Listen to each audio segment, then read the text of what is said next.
I got to dive in on Max Fried because with Mike Soroka and Max Fried for the next 8 to 10 years, I think you got your 1-2 punch moving forward, Alex Anthopoulos, for a while. Talking to Brian McCann about catching Max Fried, he's like, between the two young guys, he's like, D-Ro, they have weaponry. I can go almost anywhere. So let's dive in because he went 5 no-hit innings last night against the Rays.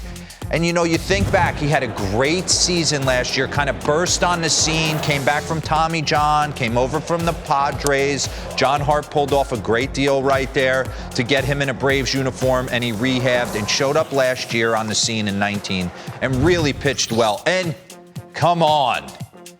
If I'm going to knock the Atlanta Braves for one thing, it's the fact that they did not use him right in the postseason last year. They went home against the St. Louis Cardinals, and he barely saw the ball. He came out of the pen in games 1 and 2 and was dominant. But then yesterday, you talk about different ways to get good hitters out. You're seeing a full arsenal. That's 87 mile an hour, like big time slider right there.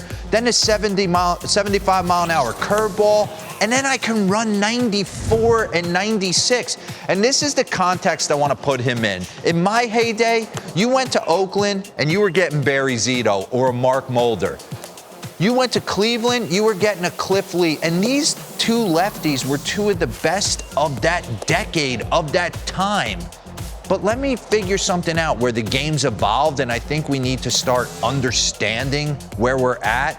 It's a game driven by velocity. Take a look at Max Fried.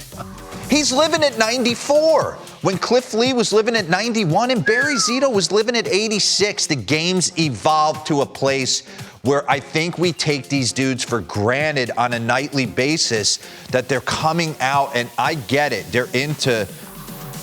Maybe things would have been different for us if we knew the biomechanics and everything that goes. Maybe your off-season workouts would have been completely different. But I got to sit here and tip my cap to a guy like Max Fried who goes out there and he's just living at 94. So as a hitter in today's generation, what do you cover?